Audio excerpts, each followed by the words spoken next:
الحمد لله رب العالمين الرحمن الرحيم مالك يوم الدين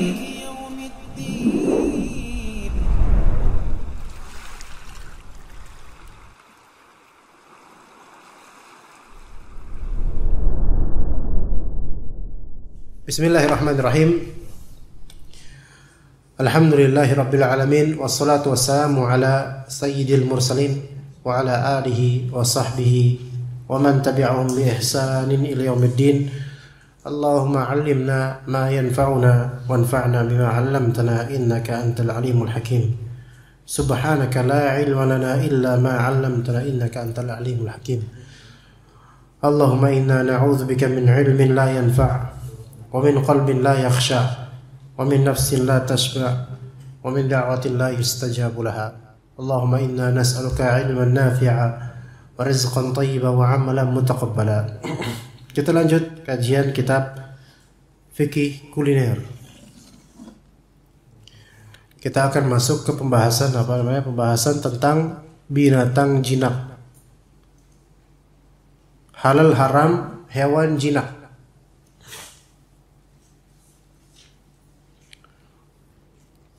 Sebelumnya akan saya segarkan untuk pengakaran dan pencabangan ilmunya. Ketahuilah kaidahnya bahwasanya benda yang dapat dimakan, eatable goods atau eatable things, benda yang dapat dimakan itu ada dua macam. Satu binatang, dua tumbuhan. Yaitu satu hewan, dua tumbuhan, itu aja. Adapun benda selain itu tidak bisa dimakan atau tidak dinamai sebagai makanan. Ya. Kalau misalnya mecin itu berasal dari apa, Pak? Tumbuhan, sahih. Garam dari air. Ya, itu termasuk air, termasuk sama. Dia benda cair, dia bukan termasuk benda padat seperti tumbuhan dan binatang. Air halal pada umumnya. Ma itu beda, ma itu. Dia bukan makanan aslinya, minuman. Tapi sekarang jadi makanan ya, karena berasal dari minuman, dari air, dari garam atau dari laut dan semisalnya. Kemudian bumbu ciki misalnya. Itu dari mana? Dari dulu Pak udah ada ya. Saya juga nggak tahu dari mana. Ngapain dipikirin kan Pak ya? Iya.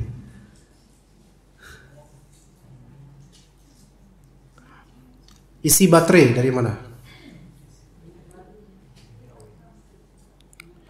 Ada kemarin jemaah menceritakan putra satu-satunya. Jadi bapak ini 9 tahun menikah, belum punya anak, qadarullah. Akhirnya beliau menikah untuk kedua dengan seorang janda beranak 4. Dan itu janda tersebut sangat sayang pada beliau karena masya Allah jasanya besar, dinafkahi, dan juga 4 anak tersebut tadi sekolah umum disekolahkan ke sekolah-sekolah sunnah, terutama yang tahfidz. 2 anaknya sudah hafiz sekarang. Itu kembali ke adab mufrad tadi, keutamaan menafkahi janda. Karena biasanya orang itu melihat yang gagal, yang berhasil itu ditutupi ceritanya. Maka saya bongkar yang berhasilnya aja, supaya syariat ini nggak dijelekkan oleh sebagian orang. Nah, kemudian beliau cerita. Nah, dari janda itu, dari perempuan istri kedua itu, akhirnya lahiran anak dia. Alhamdulillah. Berarti selama ini difitnah, dia itu mandul. Akhirnya lahir. Anak satu-satunya produksi dari dia.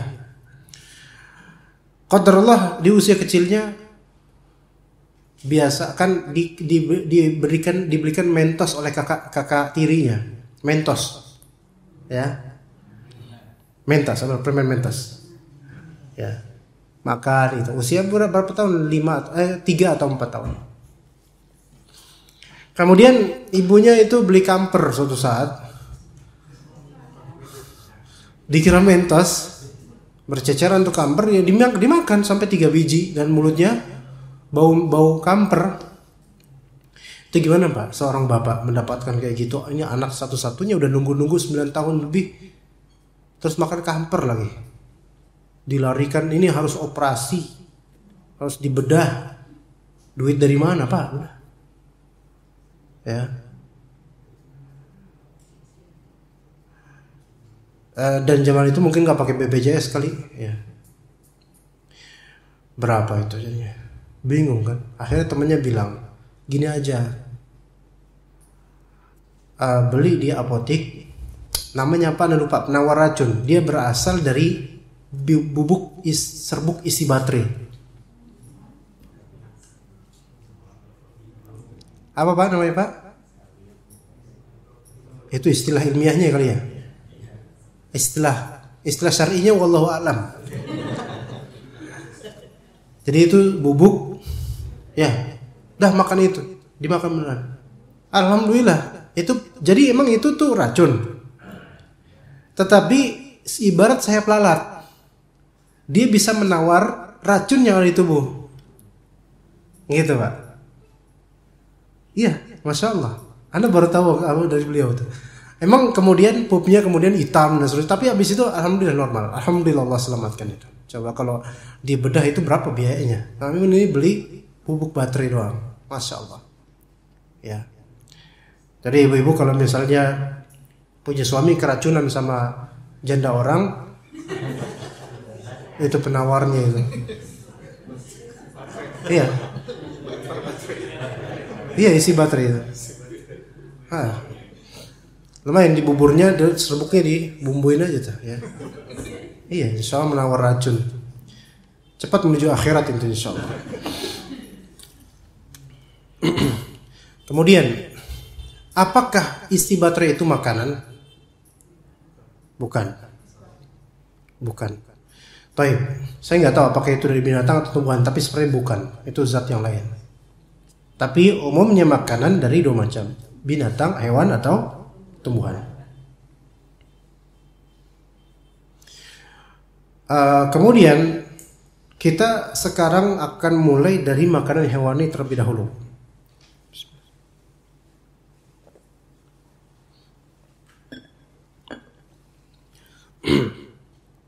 Binatang terbagi menjadi 3. Sebagai maklum kita belajar biologi ya. Ada binatang darat, ada binatang air, dan ada binatang amfibi. Atau binatang burung itu disamaratakan dengan binatang darat, ya. Karena binatang darat di sini binatang darat, binatang air, dan binatang amfibi. Binatang darat ini bahasa Arabinya hayawan bari. Hayawan bari namanya. Kalau misalnya binatang air, hayawan ma'i. Kalau airnya laut, bahri. Ya, makanya ada warteg bahari. Nah, itu dari bahasa Arab bahri, ya. Kalau misalnya hewan amfibi, namanya hewan barma'i. Jadi bar darat, ma air, barma'i namanya. Hukum asal semua binatang ini, hukum asalnya adalah halal. Hukum asal semua binatang ini adalah halal, ya, kecuali yang memenuhi kriteria pengharaman.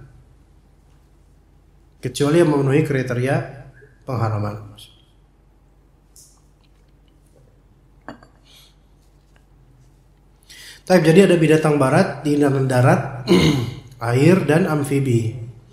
Binatang darat dari segi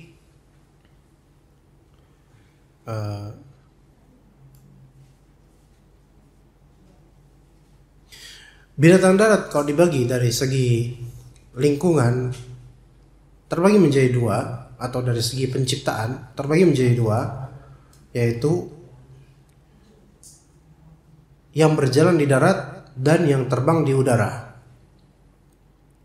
Jadi 2, darat, murni darat, nggak bisa terbang, dan tidak murni darat, artinya bisa terbang. Ya. Itu terbagi menjadi dua. Darat murni atau darat namun bisa terbang. Yang darat murni ini paling banyak hewannya. Ya. Ayam termasuk darat murni. Karena ayam ini walaupun kadang bisa terbang, tapi pas darurat dia baru terbang. Bukan merupakan kebiasaannya. Maka dia bukan dikategorikan sebagai burung. Ya begitu ya. Ini bukan belajar biologinya, kita akan belajar tentang syar'inya nanti ya. Kemudian dari segi tingkah, ya, apa tingkah bahasa ini? Apa tingkah itu? Perilaku, adab, akhlak. Enggak punya, mereka enggak punya akhlak. Dari segi tingkah, perilaku ada dua juga, terbagi menjadi dua binatang darat ini, jinak dan liar.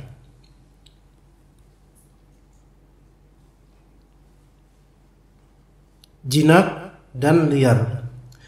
Dan jinak dan liar ini ditinjau dari syariat, bukan ditinjau dari biologi. Jinak di sini maknanya dalam bahasa Arabnya ahliyah atau hayawan ahli. Liar dalam bahasa Arabnya hayawan wahsi namanya. Jinak ini yang memang umumnya bisa dipelihara, ini jinak. Kadang ada yang bisa diternak, ini jinak. Adapun yang liar ini adalah yang memang bukan binatang peliharaan atau binatang yang friendly. Friendly itu dekat dengan manusia dan mudah dekat dengan manusia. Binatang yang mudah dekat dengan manusia ini masuk ke dalam jinak. Ya, dua itu. Karena ternyata ya kadang ya nggak setengah selalu jinak atau liar ini bisa berpengaruh pada halal haramnya binatang. Iya. Contohnya kalau dalam bahasa Arab, ini dari hadis dalam bahasa Arab, al-himar. Himar itu apa? Ayo, A, keledai, B, kedelai, C, keledai. Oke. Belum saya selesai pilihan gandanya udah dijawab. Ya. Keledai. Himar itu keledai. Dalam syariat atau dalam bahasa Arab awalnya, himar ada dua macam. Himar ahliyah dan himar wahsiyah. Ya, atau himar ahli dan himar wahsi. Himar ahli itu kalau bahasa letterlage-nya kita artinya keledai jinak ahli. Himar wahsi keledai liar. Oke? Mana yang diharamkan? Mana yang dihalalkan? Ayo, keledai liar atau keledai jinak? Ada keledai jinak dalam bahasa kita nih, bahasa terjemahan harfiah. Himar ahli itu keledai jinak, himar wahsi keledai liar. So, mana yang dihalalkan, mana yang diharamkan? Siapa yang bisa menjawab? Yang bisa menjawab, saya izinkan pakai hand sanitizer. Ayo Sob, silakan. Ummahat fadl yang mau jawab. Yang jinak dihalalkan, yang liar salah. Kebalik. Enggak, sebalik. Yang jinak diharamkan, yang liar dihalalkan. Ketahuilah himar ahliyah itu di bahasa kita kalau diterjemahkan harfiah begitu saja, keledai jinak. Enggak, artinya adalah keledai. Himar ahli artinya adalah keledai. Dah itu. Ya, ini himar ahli. Adapun himar wahsiyah artinya adalah kuda zebra. kuda zebra itu halal. Benar ya, benar. Halal. Kuda lagi. Keledai ya, haram. Kalau keledai kawin sama kuda,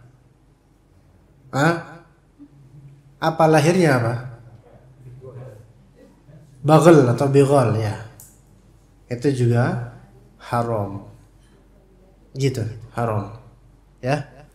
Baik, seperti itu. Jadi kadang liar dan jinaknya itu berpengaruh. Kadang nggak selalu ya, di beberapa kasus saja. Baik. Kalau hewan jinak maklum lah ya, kayak ayam, kucing, itu hewan jinak. Kalau hewan liar itu yang tidak ramah terhadap manusia. Tabiatnya itu bukan tabiat dekat sama manusia. Ya. Baik, bagaimana dengan hewan tikus? Dia masuk jinak atau liar? Liar, baik, liar. Kecoa?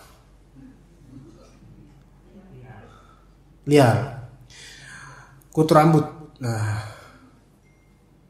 kutu rambut ini hewan jinak atau liar?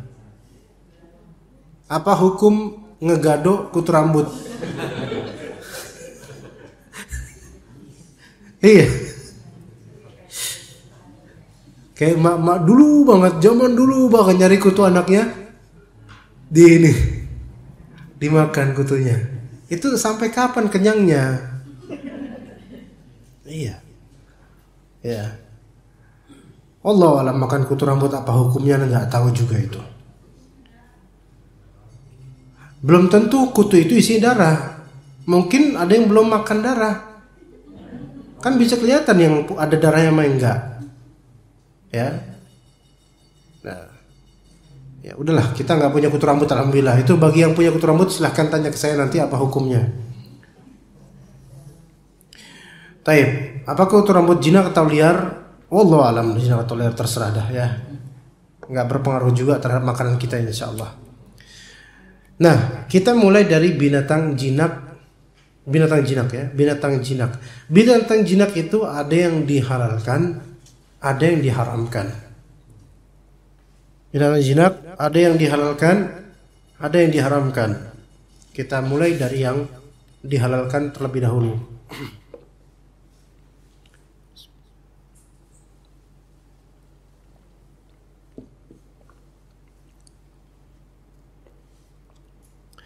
Binatang jinak yang dihalalkan.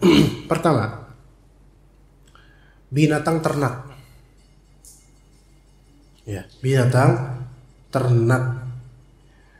Perlu diketahui, binatang ternak yang dimaksud di sini adalah binatang ternak yang diinginkan syariat, bukan asal ternak. Ya. Jadi binatang ternak yang dimaksud di sini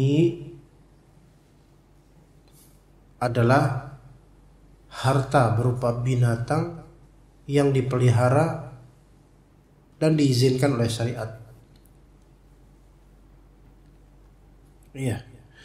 Dan ini disebut oleh mereka, oleh syariat disebutnya bahimatul an'am. Bahimatul an'am.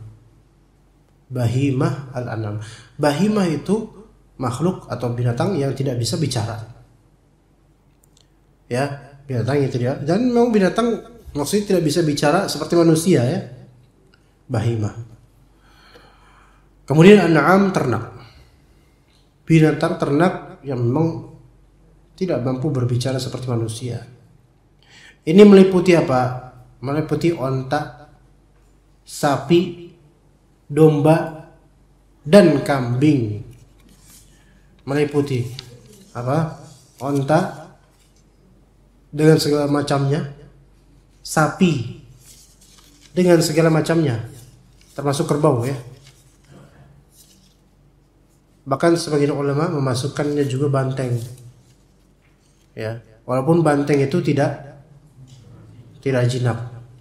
Tapi yang lebih tepat untuk bahimatul an'am, banteng tidak termasuk. Ya.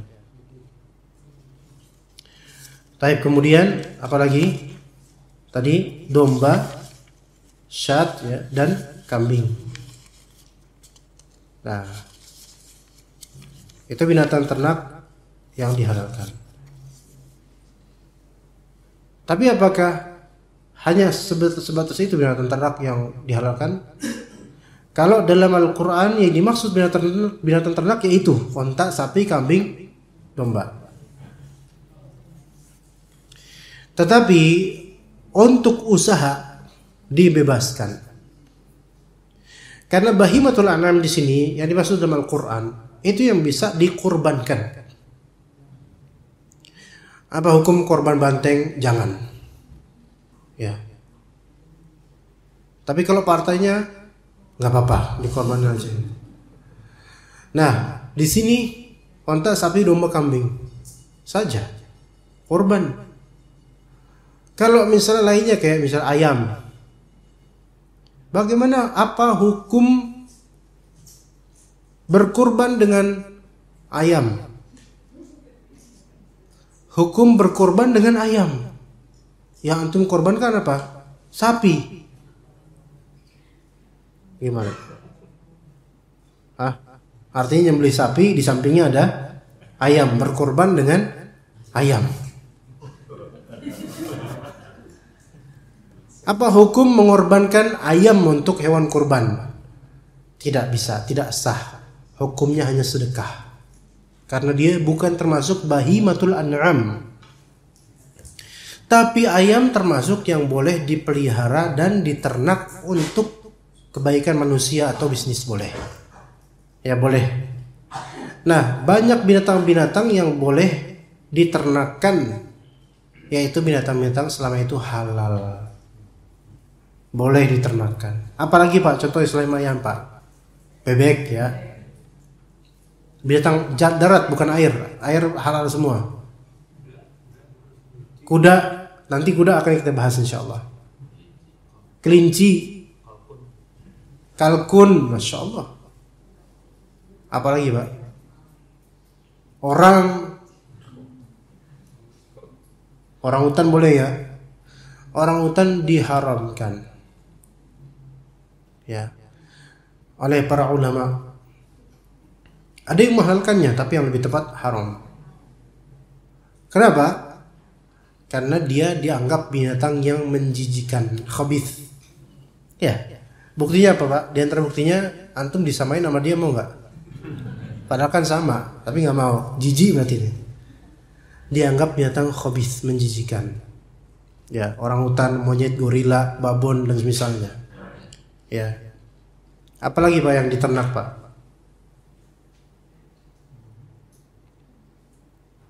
Kucing. Wah, ini oh iya binatang boleh binatang. Dia masuk binatang darat yang sering terbang. Burung boleh. Burung puyuh boleh. Tapi itu semua halal.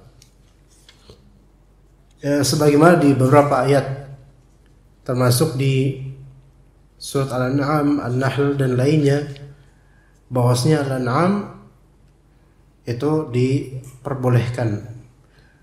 Dan juga buktinya Rasulullah dan para sahabat mereka mengkonsumsi binatang ternak, baik ketika tinggal di rumah maupun ketika bepergian jauh. Umat Islam pun sampai saat ini senantiasa mengkonsumsi binatang ternak. Tapi ternak ular, apa hukum ternak ular? Haram. Ternaknya doang Bu, nggak dimakan. Diternak untuk dijual, apa hukumnya? Haram. Sebelum berternak deh, apa hukum memelihara atau ittikhadz as-su'ban, memelihara ular? Hukum memelihara ular itu haram, kecuali untuk dokumentasi yang resmi, penelitian yang resmi. Adapun penelitian individual maka dirinci lagi. Kalau penelitian ini memang ditujukan untuk memberikan maslahat pada manusia, maka tidak apa-apa insyaallah. Tapi yang terjadi sekarang enggak. Penelitian sekarang itu rata-rata cuman murni buat konten. Maka yang seperti ini haram.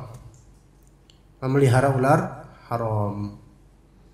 Karena mungkin ada orang peneliti secara individual, tapi dia memang interest di bidang itu, dia meneliti.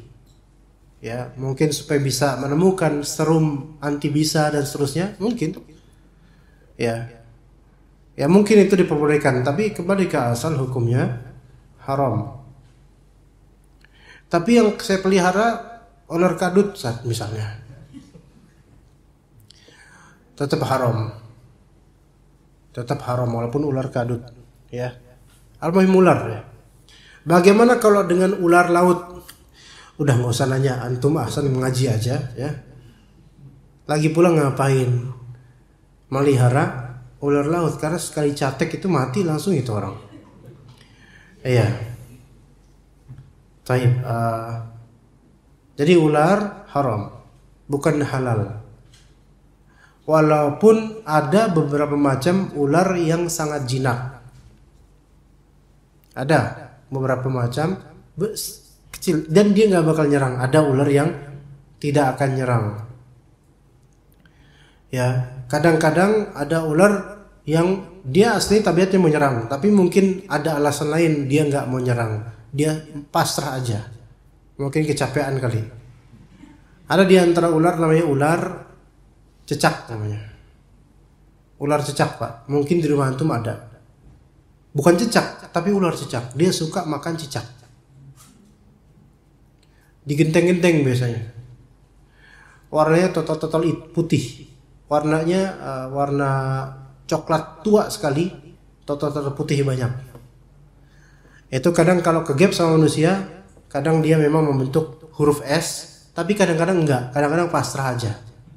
Baik, kalau misalnya antum temukan, wah jinak nih ular, berarti boleh dimakan, apa hukumnya makan? Boleh atau enggak? Haram walaupun dia kerasa jinak. Haramnya di mana?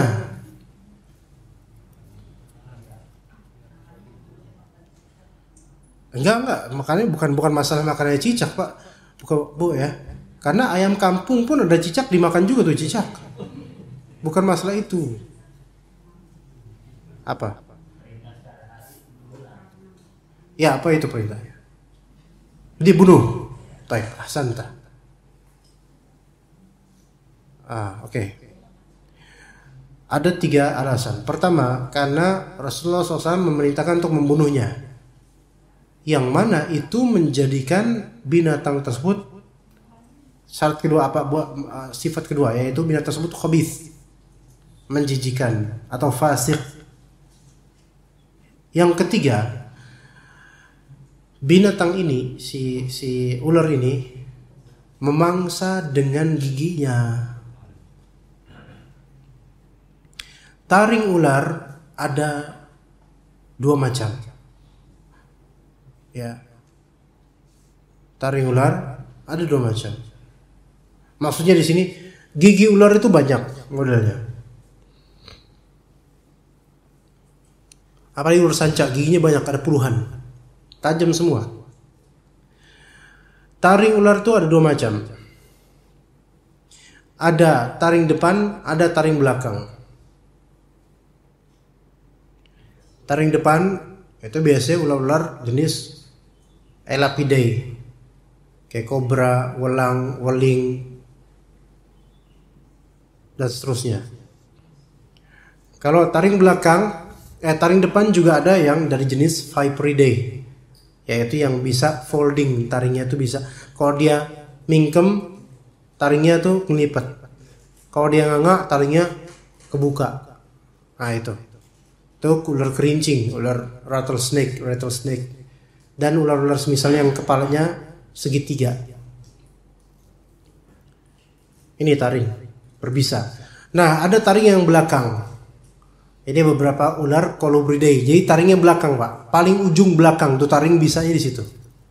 Di sini gigi-gigi biasa, di sini taringnya tuh. Ada Allah ciptain kayak gitu. Contohnya ada berapa? Ini biasanya di jenis namanya Colubridae. Beberapa jenis. Di antaranya ular kadut belang, ular kadut belang, ular kadut yang di air yang belang-belang gitu, agak gemuk kadang-kadang dia. Itu punya taring itu, berbisa tapi ringan. Ular kadut pelangi ada juga. Di Jatinegara dijual. Ada taring di sini. Saya pernah digigit seminggu bengkak. Demam di belakang taringnya, kecil. Ular cincin emas. Ya, ular cincin emas itu biasa di hutan mangrove, di pohon-pohon biasa dia. Warnanya kuning hitam dan ganas sekali. Taringnya belakang. Karakteristiknya dia gigit selalu berusaha untuk menggigit full karena dia pengen supaya taring belakangnya bisanya masuk ke kulit kita. Itu Allah ciptakan seperti itu. Semua dari itu punya taring. Tapi dari 2.500-an spesies ular hanya 25% yang bertaring. Dari 2.500 spesies ular hanya 25% doang yang berbisa bertaring. Sisanya gigi biasa tapi tajam semua. Nah, sekarang pengharamannya di mana? Seperti yang tadi kata bilang.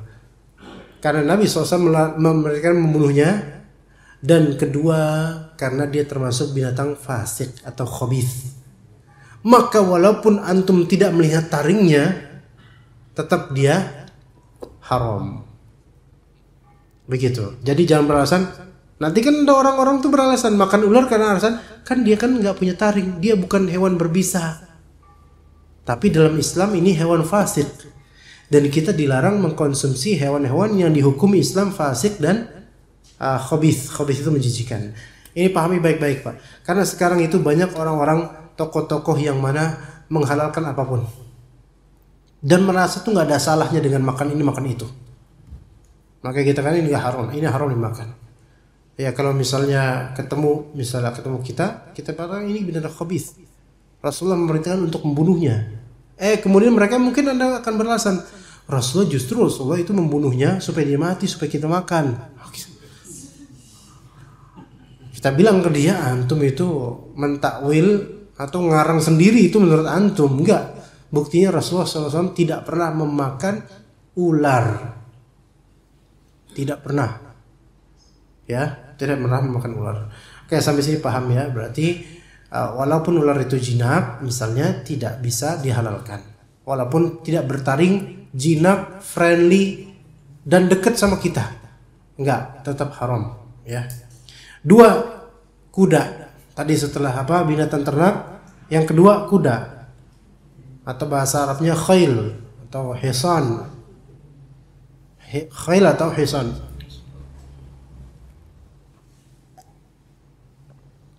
Bahasa Arabnya kuda apa? Enggak ada khail bahasa Arabnya kuda. Bahasa Jawanya kuda apa? Jaran. Dari bahasa apa itu? Dari bahasa Arab. Ya, dari bahasa Arab. Dari kata jaryan. Karena jaryan artinya lari. Kuda itu kan kerja yang lari dia. Maka jaryan. Jaran, lari, kuda. Nah, kuda ini halal dimakan. Kecuali kalau dia peranakan kuda keledai, maka haram.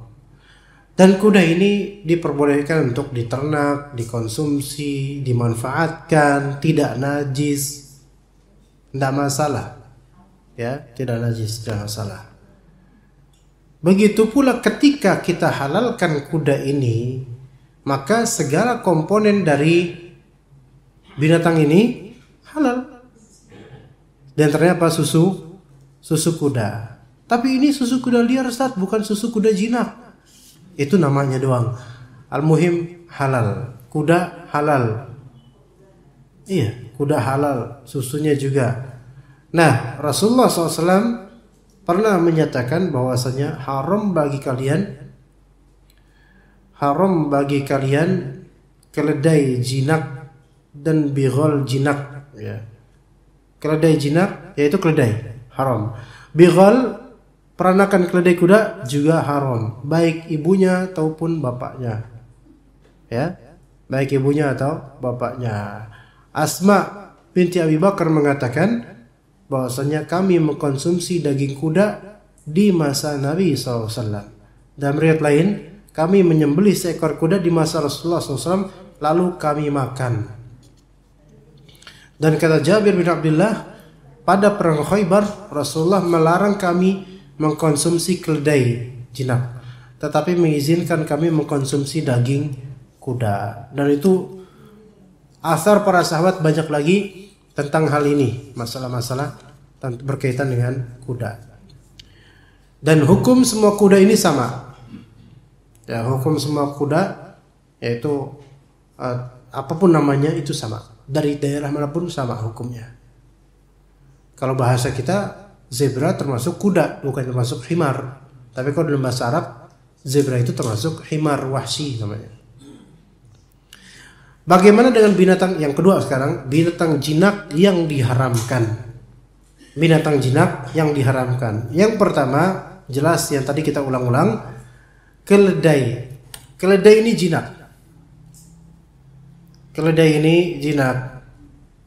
Ya. Ya. Kalau ini jinak maka dia haram. Rasulullah SAW yang mengharamkannya. Dan di antara sebab waktu itu kata Ibnu Abbas radhiyallahu anhuma, Rasulullah SAW mengharamkan keledai jinak hanya karena khawatir populasinya menjadi sedikit. Itu kata Ibnu Abbas. Paham nggak maksudnya Pak? Rasulullah SAW mengharamkan keledai jinak di antara tujuannya, di antara sebabnya adalah Rasulullah khawatir populasi keledai menjadi sedikit. Udah keledai itu sedikit, nanti dimakan-makan semua orang makin tambah sedikit. Tetapi apakah sebab ini harus pakem, sebab ini menjadi pakem untuk suatu hukum? Enggak.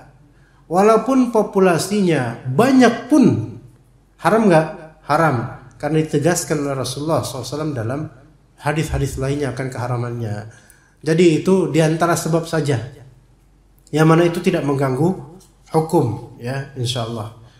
Ya begitu. Itu diantara binatang jinak yang dibolehkan untuk diharamkan untuk dikonsumsi. Baik. Ada nggak binatang jinak lain para jemaah sekalian?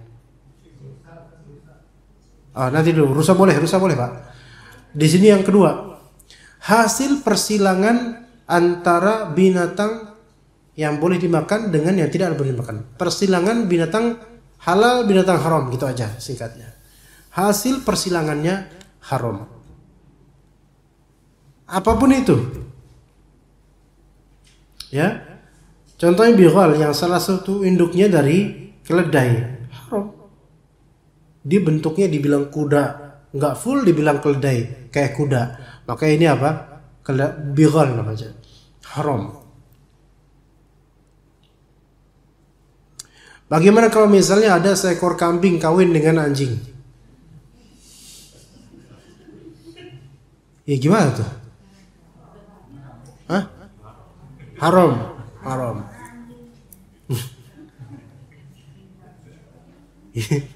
Haram, ya. Gimana kalau misalnya anjing kawin dengan babi?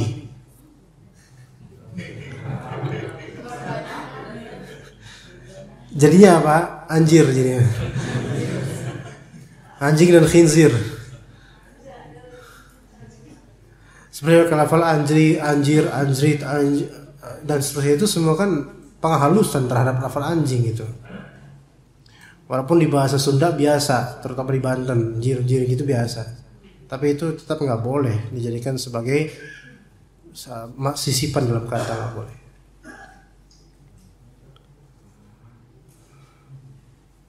Kalau misalnya, ya tadi udah keledai dengan kuda kawin, kemudian hasilnya seperti itu, maka tidak. Bagaimana dengan anak hewan lahir dari dua jenis binatang yang sama-sama halal, boleh dimakan? Gimana? Boleh nggak?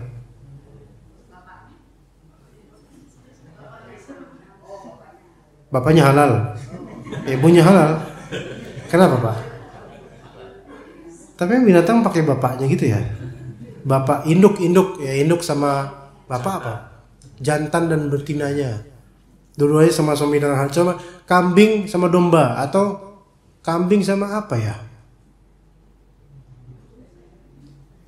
Bebek sama ayam misalnya. Jadinya apa tuh? Bebek sama ayam ada nggak kira-kira? Rata-rata sih bebek gengsi, ngapain sama kamu? Iya, ayam sayur lagi. Entok. Bebek sama entok, emang beda Pak ya? Ah iya, fadhal. Hah? Sawang, angsa. Fadhal, ya. Kalau terjadi, kalau mereka memang jatuh cinta silakan, jangan diganggu lah. Sapi dengan banteng misalnya dan semisalnya, maka ya khalas, jadilah itu halal. Persilangan antara yang halal, persilangan antara halal dengan haram. Ya, apalagi kalau persilangan haram itu plus itu. Iya. Tadi seperti anjing kawin dengan babi. Ya. Kemudian di antara yang haram disebutkan di sini anjing dan kucing. Hatta anjing jinak, kucing jinak. Maka sama seperti ini dua-duanya haram. Kenapa? Karena keduanya bertaring.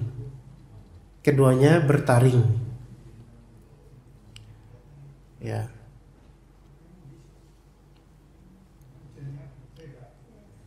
Anjingnya apa Pak? Anjingnya gimana Pak?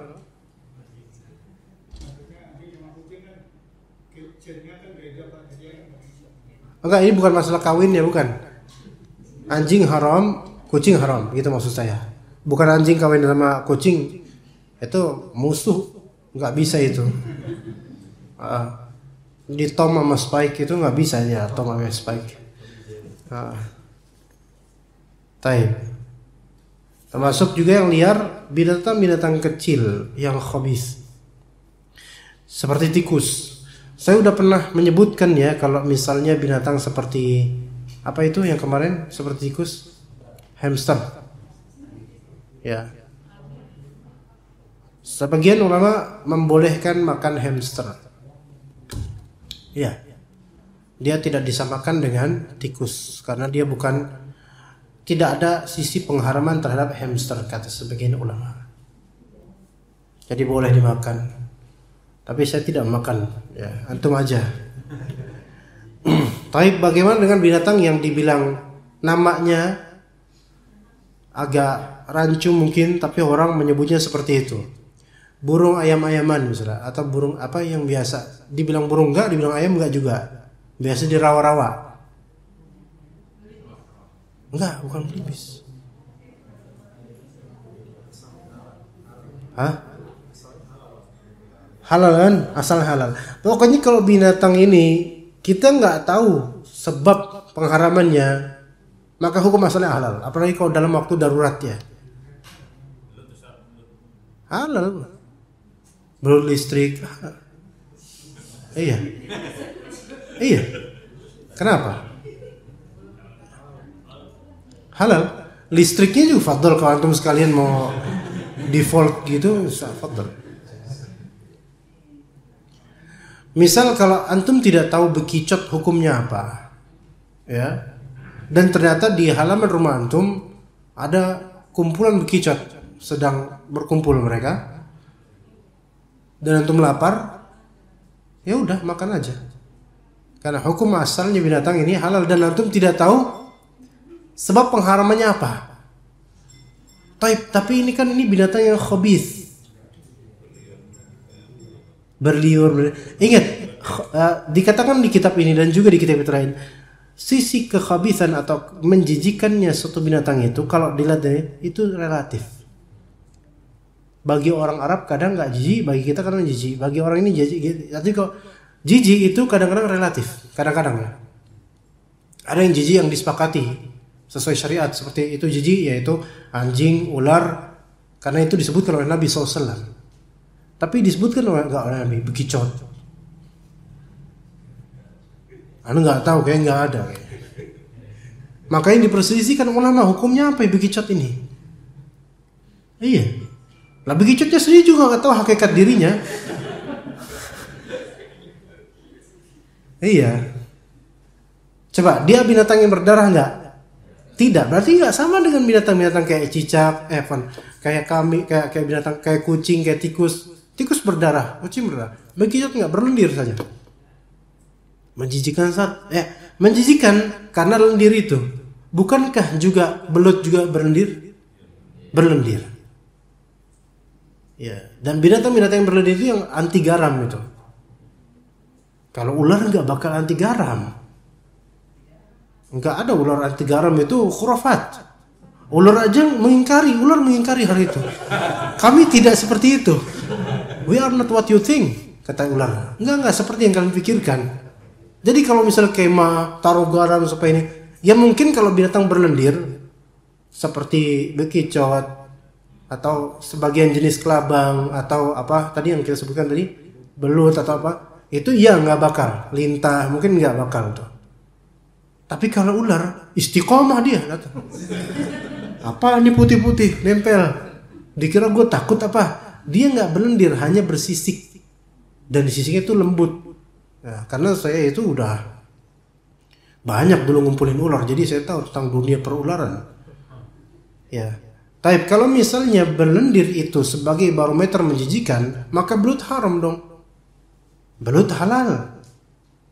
Kemudian bekicot, walaupun saya nggak mau makan, tapi saya condong kepada keaslian makanan halal.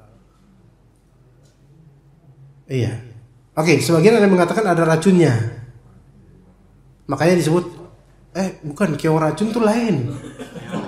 Itu ada dua makna, keong racun hakiki atau keong racun lagu.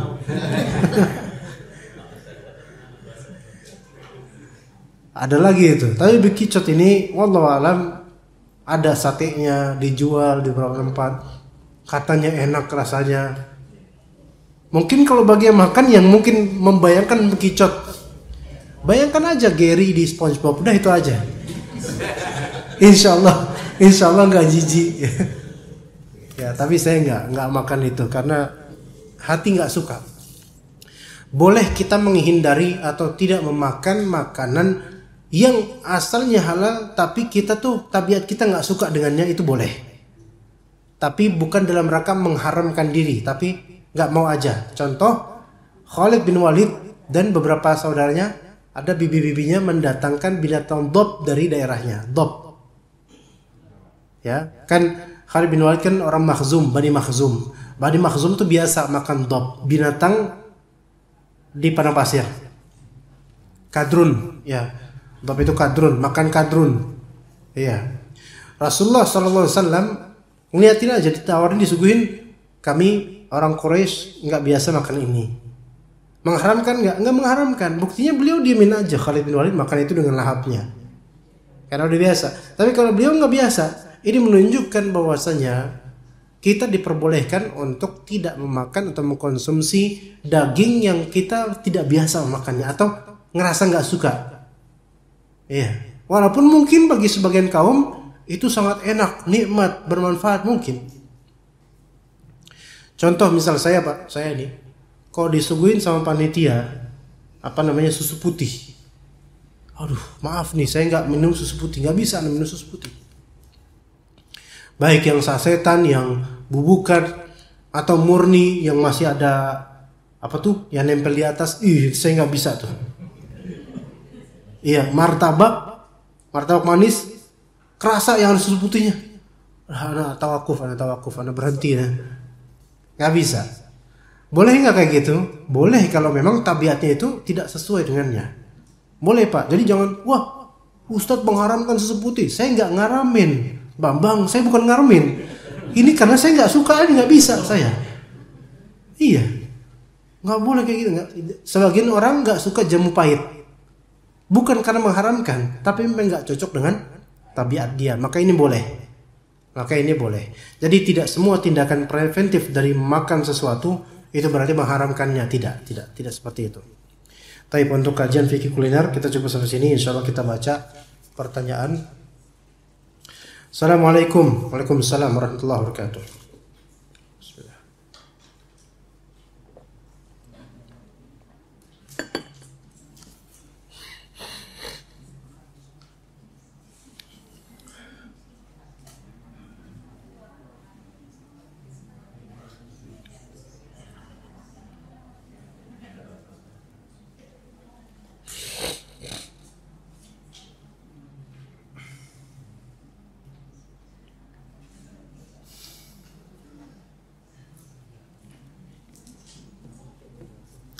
Baik, di sini ada pertanyaan. Assalamualaikum. Waalaikumsalam warahmatullahi wabarakatuh. Biawak itu halal atau haram, Ustaz?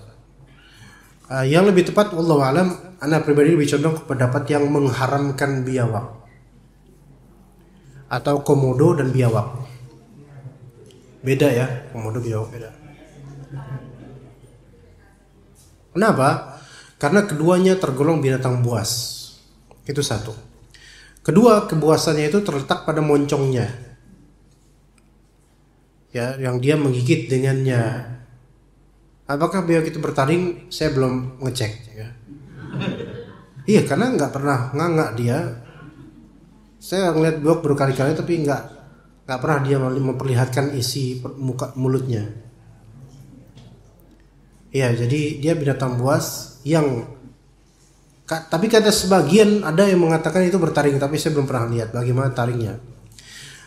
Ala kulli hal, taring itu ya bisa dengan gigi tajam yang agak besar, yaitu bisa disebut taring. Maka mungkin itu seperti itu maksudnya. Kalau emang itu biawak seperti itu menyerang dengan giginya atau taringnya, maka termasuk binatang yang diharamkan. Ya, walaupun ada beberapa ulama yang membolehkan memakan biawak, tetapi saya lebih condong ke pendapat yang mengharamkannya. Wallahu a'lam. Buaya, Anda juga termasuk yang mengatakan itu mengikuti pendapat yang haram. Buaya bertaring nggak kira-kira? Tapi kok ada yang menghalalkannya? Karena yang menghalalkannya itu menganggap buaya itu binatang air. Iya, binatang air itu mutlak halal semuanya. Buaya air, makanya kan ada buaya darat kan, berarti kan buaya lainnya adalah buaya air. Buaya darat ini haram. Nah ini jelas ijma, semuanya sepakat, apalagi ummahat sepakat buaya darat itu haram. Iya. Ya, jadi buaya, mereka menganggap buaya itu, dan itu sebagian ulama seperti antum Syekh Shalih Al Fauzan itu menghalalkan buaya. Kami mengikuti pendapat beberapa dari ulama Hanbali dan Maliki dan lainnya. Tapi Anda lebih condong ke pendapat yang mengatakan itu haram, karena buaya itu nggak murni dia binatang air. Dia binatang barmai, bisa dua alam. Air bisa, darat bisa. Nah, buktinya dia berjemur di darat. Lama, berjam-jam. Nganga lagi. Kita aja yang makhluk darat murni aja nggak bisa nganga kayak gitu terus-terusan. Iya. Jika bulu babi dipakai untuk memoles kue-kue, apakah kue-kue tersebut boleh dimakan? Ujung kuasnya pakai bulu babi. Bulu babi ini ada istilah, imma dia adalah bulu yang memang dari babi, atau binatang laut namanya bulu babi. Itu insya Allah bukan itu yang dimaksud ya. Berarti maksudnya ini bulu yang dari babi, apa? Untuk dipoles. Ujung kuas pakai bulu babi. Sekarang tabayun dulu, apa benar ini ujung kuasnya dari bulu babi atau bulu lain? Ya, itu harus tabayun, dan saya pikir penjualnya nggak bakal tahu. Saya nggak tahu ini dari produsen kayak gini, nggak ada ditulis BB atau bulu babi, yang ada bulu aja gitu. Ya, maka apa hukumnya bulu babi? Kalau memang bulu babi najis bulu babinya. Terus bagaimana dengan kuenya yang apa nastar apa ya, kue-kue lebaran tuh kan pakai bukan bulu, pakai apa? Kuas. Dan ada yang mengatakan itu dari bulu babi gitu misalnya. Kalau memang benar ya, saya nggak tahu, saya nggak yakin. Kalau memang benar tabayun dan dikatakan fix ini dari bulu babi oleh pedagangnya, maka ini khawatirnya bisa berpengaruh pada makanan. Hanya saja makanan itu kan dia namanya bulu babi, apakah tertinggal di makanan itu bulu babinya? Bisa jadi. Tapi kan posibilitasnya kan rationya kecil banget. Kan kuasnya kan kuat tuh. Enggak rontok gitu enggak kan? Walaupun bisa jadi ya, tapi kan kecil lah kemungkinannya. Cuman oles doang bekas bulu babi ini. Ya. Maka wallah alam, kan habis itu kan makan di oven, dimasak, ya, kemudian disimpan. apakah efek dari bulu babinya itu masih ada? Enggak, udah nggak ada. Maka nggak masalah, nggak masalah. Walaupun antum misalnya,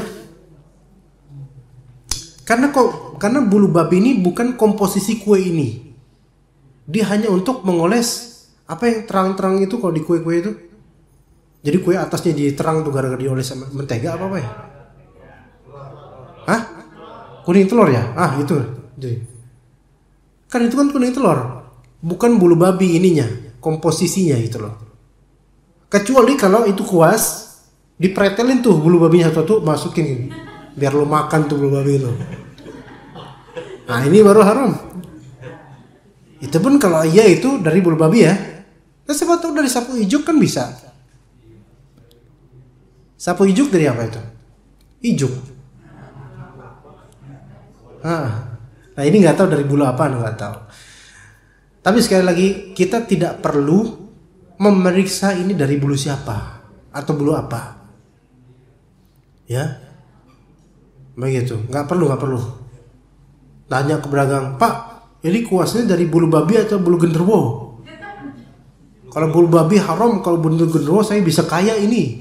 Karena kalau khurafatnya gitu, bulu genderuwo itu bisa membuat orang kaya. Ya kata pedagangnya, terserah bapak aja. Ya, saya nggak ngurus beginian Pak, saya cuma dagang. Maka kalau nggak dapat jawaban, hukum asalnya apa? Halal, nggak usah dimasalahin. Ntar semua kuas di bulu babiin semua. Padahal babinya juga nggak tahu apa-apa. Antum tanya ke babi ini dari antum nih. Ana nggak tahu, itu bukan urusan saya katanya. Nggak, ana sih merasa bukan ya itu. Wallah alam, jangan-jangan desas-desus ya. Kalaupun iya, kita tidak dibebani untuk sedetail itu jemaah. Kenapa kalau makan daging unta membatalkan wudu Ustaz? Karena Nabi SAW hanya, ini nas aja, Nabi SAW memerintahkan. Sahabat bertanya, ya Rasulullah kalau misalnya saya makan dari daging kambing, wudu enggak? Tidak. Tapi kalau misalnya saya makan daging unta, wudu enggak? Iya, wudu. Maka ini dikatakan oleh sebagian ulama bahwasanya itu membatalkan wudu. Itu dari Nabi aja. Adapun sebabnya kenapa? Allahu a'lam. Assalamualaikum. Waalaikumsalam warahmatullahi wabarakatuh. Kalau berburu rusa ditembak, apakah boleh dimakan? Kalau niatnya adalah said, dari awal niatnya berburu, dan ketika mau menembak udah ucap bismillah, maka insya Allah nggak masalah. Tapi kalau misalnya nembak ini nembak kesasar, bukan berburu, dia sebenarnya pengen nembak apa gitu, tapi malah pelurunya jatuh kena rusa misalnya, maka berarti dia tidak bermaksud memburu rusa ini. Maka ini perlu dibismillahin dan disembelih ketika mendapatkannya. Lebih afdol lagi, ya boleh aja disembelih setelah dia ditembak, disembelih setelah itu, ya itu lebih afdol. Ya begitu. Itu kalau berburu ya. Kalau enggak berburu, ditembak, misalnya dia mau nembak penjahat, yang kena kijang atau rusa, maka ini bukan dalam konteks berburu, berarti apa? Tidak masuk dalam penghalalan. Kecuali kalau ditembak nembak orang tapi kemudian kenanya rusa, masya Allah rusa nih bisa dimakan nih. Langsung setelah itu dia sekarat, terus saya sekarat gitu, sembelih, bismillah. Iya. Rusanya bilang, niat banget sih lo, kirain salah kena, ternyata mau pisah juga. Mau pisah, bismillah. Gimana? Halal? Halal. Pun begitu ayam misalnya lagi, kan ayam kan kayak gitu ya kawan. Kita lagi jalan, dia di pinggir, bukannya dia malah ke tengah, kan malah justru dia kan mau kill himself ya. Iya, akhirnya kena keplecok ya, kemudian apalah gitu namanya, langsung dia kayak gini-gini. Wah, mumpung nih pemiliknya datang, woi, ayam gue ditabrak, kenapa lo? Bentar Pak, saya sembelih sekalian. Antum suruh bismillah. Nah, alhamdulillah, disembelih lagi, biar halal Pak. Antum gituin, jelaskan. Iya biar halal, karena kalau misalnya ini binatang, ini ayam mati karena kelindas, halal atau haram? Haram bangke. Ya ini saya halalin. Iya, kan lebih baik saya halalin kan daripada saya tunda-tunda, mending dihalalin segera kan. Dah, silahkan Bapak makan. Gitu. Udah kita yang nabrak, kita yang halalin, dia suruh makan lagi. Iya, maka itu menjadi halal. Seperti itu, wallahu a'lam. Kalau kucing gimana? Kucing kelindes, sekarat, antum sembelih. Ini namanya nggak ada kerjaan, ya. Ini namanya nggak ada kerjaan. Ya. Tapi kita cukup sampai situ. Wassallallahu ala nabiyina Muhammad wa ala alihi wa sahbihi ajma'in. Subhanakallahumma bihamdika asyhadu an la ilaha illa anta astaghfiruka wa atubu ilaik. Wassalamu alaikum warahmatullahi wabarakatuh.